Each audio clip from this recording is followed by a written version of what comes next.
Karena sekarang tahun 2024, tentara Indonesia sudah tahu, Presiden Indonesia sudah tahu, Presiden yang baru naik sudah tahu, dan kami sudah tempat titik perang hanya jalan Wamena sampai lari ke Mumugu. Tunggu dulu, aku mau jawab. Terus satu lagi, dulu orang tua Sandara 13 negara asing maupun negara Indonesia, itu hanya pakai perang saja. Nah itu negara Indonesia harus dengar baik-baik. Atau presiden baru siapa harus dengar baik-baik. Di bawah pimpinan Prabowo. Di bawah pimpinan Prabowo. Masalah Papua adalah rumit karena di situ terjadi suatu gerakan separatisme.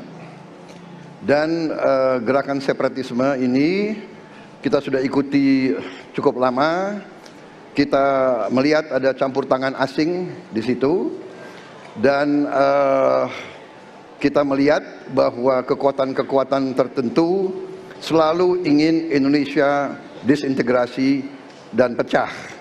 Untuk itu memang masalah hak asasi manusia itu menjadi sesuatu yang harus kita utamakan, dan diantaranya juga kita harus lindungi seluruh rakyat Papua, karena di situ kelompok teroris sekarang itu menyerang orang-orang Papua sendiri, rakyat yang tidak berdosa, perempuan, orang tua, anak kecil yang tidak bersenjata diteror oleh kelompok teroris separatis ini. Jadi rencana saya pertama adalah tentunya menegakkan hukum, memperkuat aparat-aparat di situ, dan juga mempercepat pembangunan ekonomi. Dan Presiden Joko Widodo adalah presiden di Republik Indonesia yang paling banyak ke Papua, paling banyak ke Papua. Kalau tidak salah sampai hari ini beliau sudah lebih dari 19 kali ke Papua. Dan peningkatan pertumbuhan ekonomi di bawah pemerintah Pak Jokowi yang paling pesat, yang paling tinggi selama sejarah Republik Indonesia. Yang terakhir, Papua sama, Papua kalau ini wartawan ya, tapi sebetulnya sudah domain publik. Yang kejam ya itu para pemberontak itu, para separatis. Dia bunuh rakyat yang tidak berdosa, dia bunuh rakyat tidak bersenjata, dia bunuh rakyat dia sendiri. Suku-suku dia. Saya ada film-filmnya kalau mau lihat. Jadi aparat-aparat kita sudah banyak yang mengalah. Banyak anggota polisi kita mati di sana. Anda tahu, pemimpin-pemimpin polisi suruh menghadapi massa nggak pakai senjata. Ya, banyak aparat kita di sana korban. Jadi pendekatan, saya kira harus pendekatan penegakan hukum. Kita tentunya ingin pendekatan yang soft. Sekarang pendekatan kita ingin pendekatan penyelesaian politik yang damai.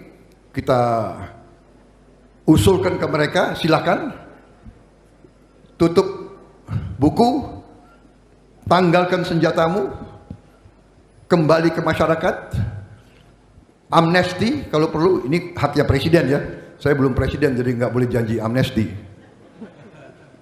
Insya Allah nanti siapa tahu saya bisa memberi amnesti. Tapi kita sudah buktikan di Aceh, kita perang sekian puluh tahun, sekarang kita damai. Banyak saya yakin kelompok-kelompok teroris itu, separatis itu sedikit. Saya yakin mereka sedikit, kita sudah hitung kok. Dan mereka itu bisanya teror terhadap rakyat tidak bersenjata. Ya. Tapi benar, kita harus jaga rakyat kita. Pendekatannya harus manusiawi. Terus kita tawarkan supaya mereka hentikan kekerasan. Ya. Dan ternyata mereka terus nyandra, ya kan? Calon Presiden atau Capres nomor urut 2, Prabowo Subianto, menyoroti konflik yang masih terjadi di Papua. Dia berjanji akan menangani konflik tersebut jika terpilih sebagai Presiden RI 2024 sampai 2029, sebab sudah banyak korban yang berjatuhan. Hal itu ditegaskan Prabowo saat hadir dalam diskusi publik yang digelar PP Muhammadiyah di Universitas Muhammadiyah Surabaya di Jawa Timur pada Jumat 24 November 2023. Mulanya, Prabowo menyebut kelompok kriminal bersenjata atau KKB di Papua sebagai kelompok pemberontak. Mereka menurut Prabowo tega membunuh rakyat tidak berdosa, bahkan aparat turut menjadi korban. Dia bunuh rakyat yang tidak berdosa, dia bunuh rakyat yang tidak bersenjata, dia bunuh rakyat dia sendiri. Banyak anggota polisi kita mati di sana. Pemimpin-pemimpin polisi disuruh menghadap massa di sana nggak pakai senjata. Banyak aparat kita di sana jadi korban, ucap Prabowo. Menurut Prabowo, aparat di Papua sudah bertugas dengan sangat bagus untuk menangani konflik tersebut. Namun, kata dia, pendekatan yang lebih soft harus lebih ditekankan agar konflik dapat segera diselesaikan. Jadi pendekatan, saya kira harus pendekatan penegakan hukum. Kita tentunya ini pendekatan yang soft.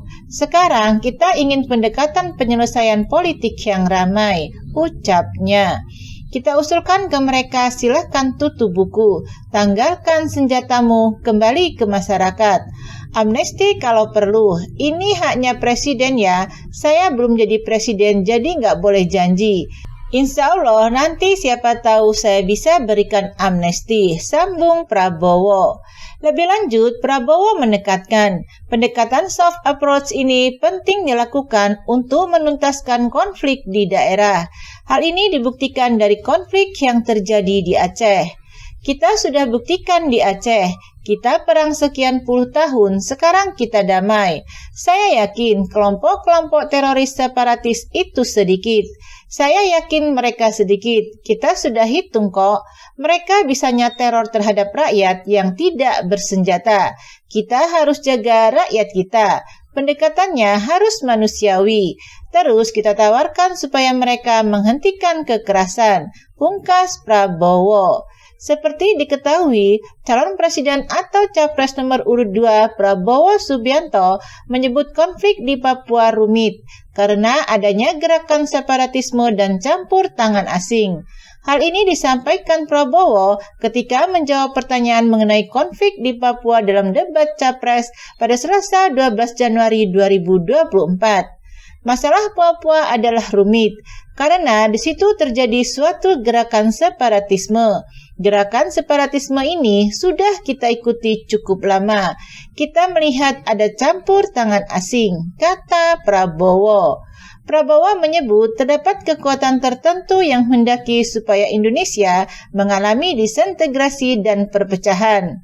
Dalam penyelesaian konflik di Papua, Prabowo mengatakan bahwa hak asasi manusia atau HAM tetap menjadi prioritas utamanya.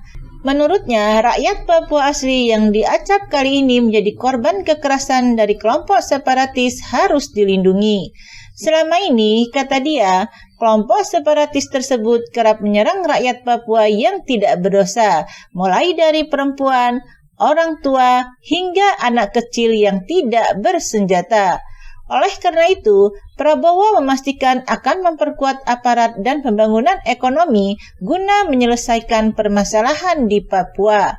Jadi rencana saya tentunya menegakkan hukum, memperkuat aparat-aparat di situ dan juga mempercepat pembangunan ekonomi, tegas dia.